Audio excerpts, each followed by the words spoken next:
हनुमान जी एक दिन पहले ही पहुंच करके अपना आसन कहीं लगा लेते हैं हम लोगों की नजरों से बच के। अब हमारी नजरें इतनी अच्छी हैं नहीं जो उन्हें देख सके, लेकिन वह आकर विराजमान हो जाते हैं। जब तक कथा चलती है हनुमान जी बैठ करके आराम से कथा सुनते हैं। बड़े सहज हैं हनुमान जी महाराज, बड़े सरल हैं हनुमान जी महाराज। केवल और केवल राजी हो जाते हैं राम कथा सुनने मात्र। कोई देवता कहता है 56 भोग चाहिए दिमाग खोलूंगा, कोई कहता है नारियल चाहिए, कोई कहता है माखन मिश्री चाहिए, कोई कहता है लड्डू चाहिए। लेकिन हनुमान जी कहते हैं ये माखन मिश्री लड्डू नारियल ये सब अपने पास रखो, हमें जरूरत नहीं है। क्या चाहिए बाबा, कैसे राजी होगे?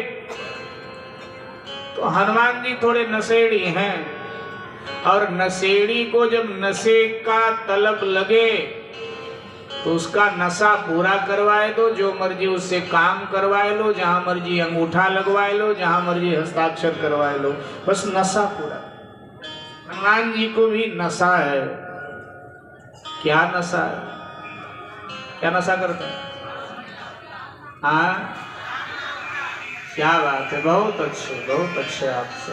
हाँ, तो हनुमान जी को भी पीने की आदत है। तलब लगे तो हनुमान जी को पिलाओ भैया मुझे, और जब पिला दोगे तो आपका काम मैं कर दूंगा। क्या पीते हैं? तो हनुमान चालीसा में आप सब पढ़ते हो कि रामचरित सुनिबे को रसिया, रामचरित सुनिबे को रसिया, रामचरित सुनिबे को रसिया, रामचरित सुनिबे को रसिया। हनुमान जी राम कथा पीते हैं। हनुमान जी कहते हैं रामायण की 5 चौपाई रोज गा के सुना दिया करो, और जो मर्जी काम करवा लिया करो, लेकिन बिना नागा 5 चौपाई, कम से कम, ज्यादा जितना सुना सकते हो सुनाओ, लेकिन 5 रामायण की चौपाई तो हमें जरूर सुना दिया करो। ध्यान दीजिएगा, राम कथा पांडाल में गाई जाए तो वहां हनुमान जी विराजमान रहते हैं, मंदिर में गाई जाए वहां आके बैठ जाते हैं, और रामायण खोलकर आप अपने घर में गाने लगो तो वहां भी आकर हनुमान जी विराजमान हो जाते हैं। बस में, ट्रेन में, जंगल में, जहां भी बैठकर आपने रामायण गाना प्रारंभ नहीं किया कि हनुमान जी साक्षात आकर विराजमान।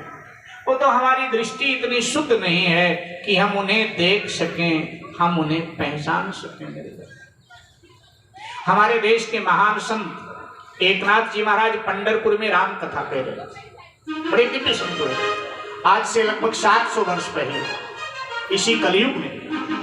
तो एकनाथ जी महाराज पंढरपुर में राम कथा कह रहे थे,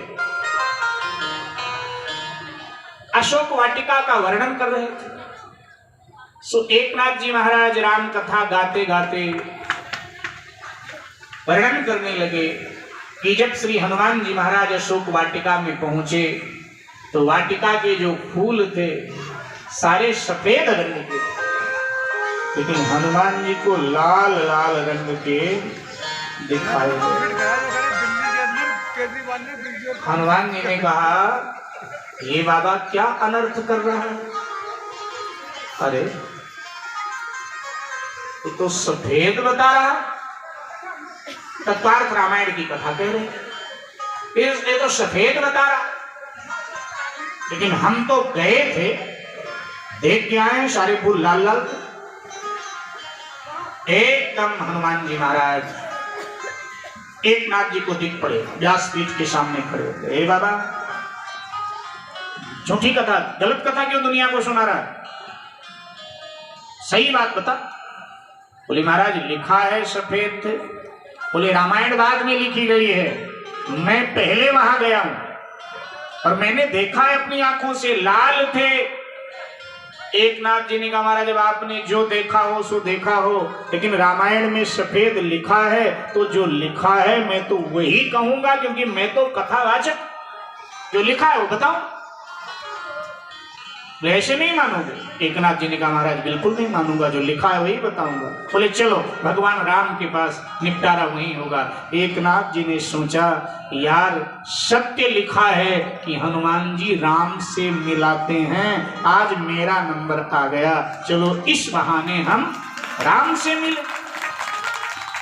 श्रोता बैठे हैं, कुछ समझ में नहीं आ रहा है, कथा क्यों रुक गई, कुछ समझ में नहीं आ रहा। एकदम एकनाथ जी को लेकर, एकनाथ जी की परछाई व्यासपीठ पे दिखाई दे रही श्रोताओं को, और हनुमान जी एकनाथ को लेकर भगवान राम के पास पहुंचे।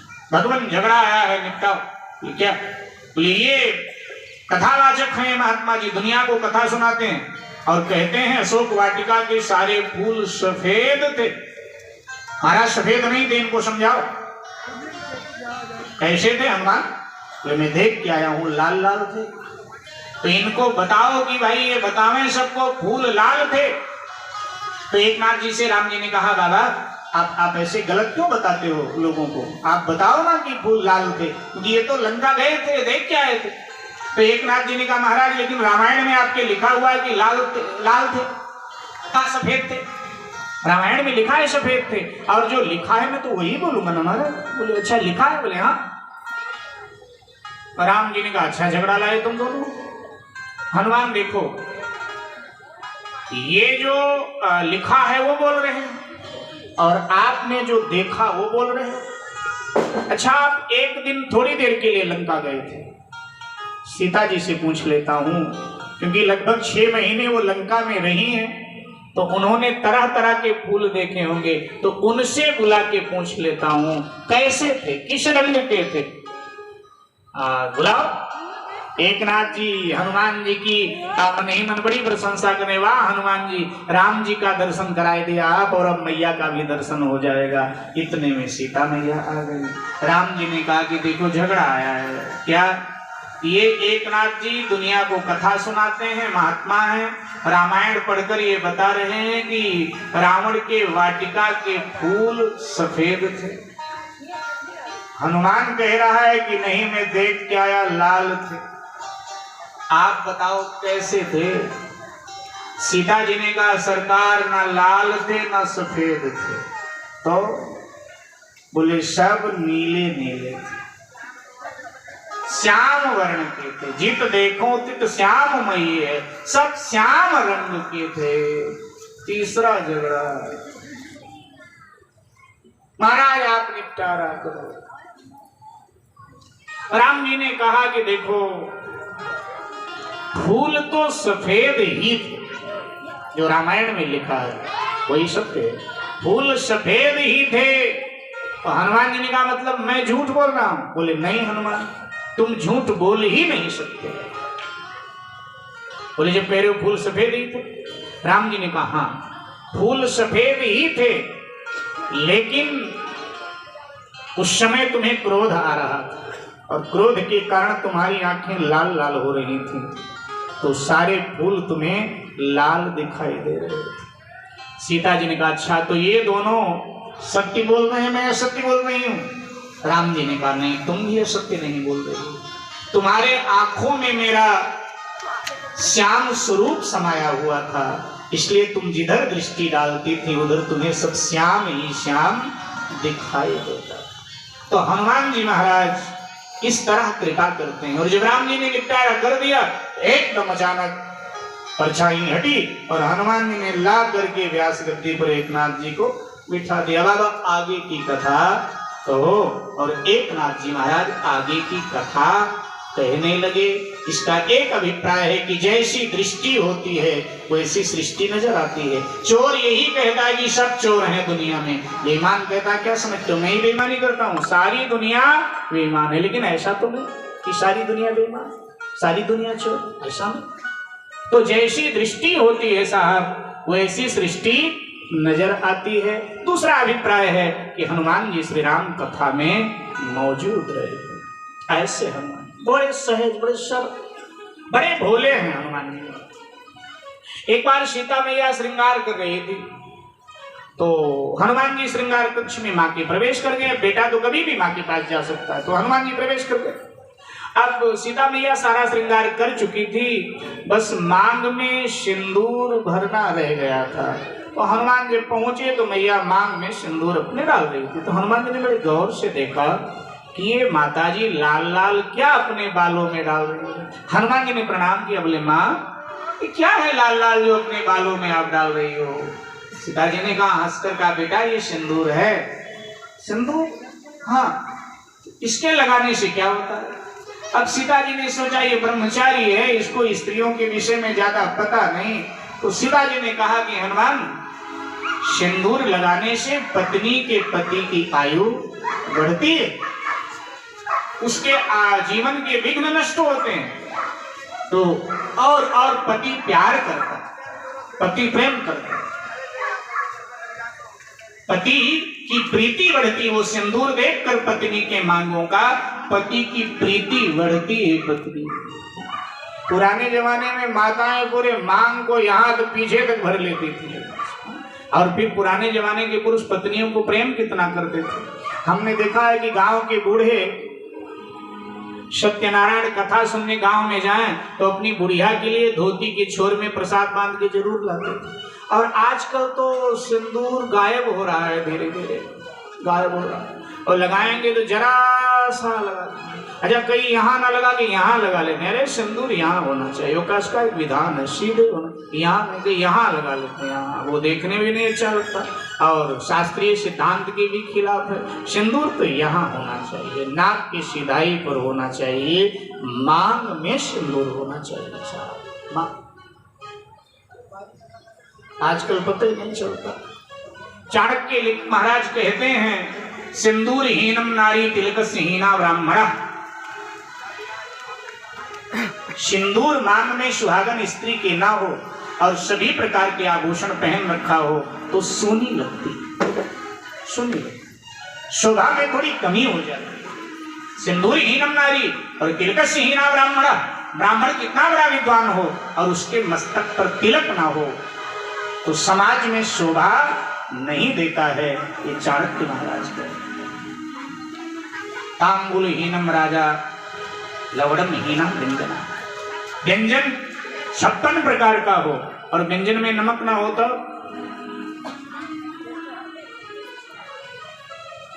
तो उसका आनंद नहीं आता है व्यंजन। तो मेरे भाई बहन, सीता जी ने कहा इसलिए सिंदूर लगाती हूँ, भगवान की आयु बढ़े और भगवान बहुत प्रेम करे। सिंदूर देखकर भगवान बहुत प्रेम करेंगे। माने पति है ना भगवान, उनके प्रेम करेंगे। तो हनुमान जी को लगा बाप रे, माँ के पास तो भगवान का प्रेम पाने के लिए बड़ा सरल सा तरीका है। अरे साधु महात्मा लाखों लाखों वर्ष कितनी कठोर तपस्या करते हैं हिमालय में जाकर कि भगवान मुझे प्रेम करें, भगवान मुझे प्रेम करें। फिर भी जितना प्रेम माँ को भगवान करते हैं, हमेशा अपने बगल में बिठा के रखते हैं, इतना प्रेम तो उन लोगों को नहीं करते हैं। तो ये तो बहुत बढ़िया तरीका है, ना माला फेरनी, ना भजन करना, ना कुछ करना, जरा सा सिंदूर लगाया, इतना प्रेम भगवान का पा लिया। तो हनुमान जी ने सोचा जब इतना सा सिंदूर लगाने से इतना प्रेम माँ को मिलता है तो अगर मैं पूरे शरीर में सिंदूर लगा लूं फिर तो भगवान और ज्यादा हमको प्यार करेंगे, माँ से भी अधिक हमको प्यार करेंगे भगवान।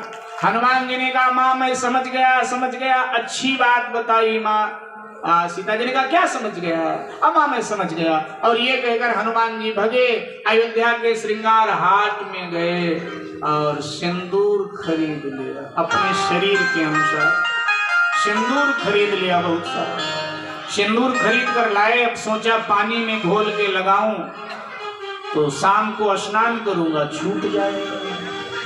तो ऐसे किसी पदार्थ में घोल के लगाऊं कि 2-4 दिन चले और जब छूट जाएगा फिर लगाएंगे। तो समझ में आया और गाय का घी ले आए। पहले घी, गाय के घी को ही घी कहा जाता था, ये सब थोड़ा था अगड़म जगड़म। तो घी ले आए हनुमान जी महाराज और घी में सिंदूर घोल करके और पूरे शरीर में एकदम पोत लिया। लाल लाल हो गए, लाल नहीं लाली, एकदम लाल लाल हनुमान जी हो गए। और आप दरबार में सरकार के पधार गए। और जैसे सरकार के दरबार में पधारे तो पहले दरबारियों ने श्री हनुमान जी को देखा और जैसे दरबारियों ने श्री हनुमान जी को देखा तो दरबारी हनुमान जी को देखकर हंसने लगे। और जब दरबारी हनुमान जी को देखकर हंसने लगे तो हनुमान जी को लगा ये हंस रहे हैं तो हम क्यों ना हंसें। सो हनुमान जी भी हंसने लगे। और जब हनुमान जी भी हंसने लगे तो बोले भैया तू हंस क्यों रहा है। हनुमान जी ने कहा तुम लोग क्यों हंस रहे। बोले हमारी मस्ती हमको हंसा रही। हनुमान जी ने कहा तुम्हारी मस्ती तुम्हें हंसा रही, तुम्हारी मस्ती हमको नहीं हंसाएगी क्या। तुम्हारी मस्ती तुम्हें हंसा रही है तो भैया हमारी मस्ती भी हमें हंसा रही है। तुम्हें नाज है अपनी आबादियों का, मुझे भी नाज है अपनी बर्बादियों का। प्यारे तुम्हारी हस्ती तुम्हारे साथ और हमारी हस्ती हमारे साथ। सभी मस्त है कौन किसको संभाल।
सताने लगा है तुम्हें भी कोई गम सताने लगा।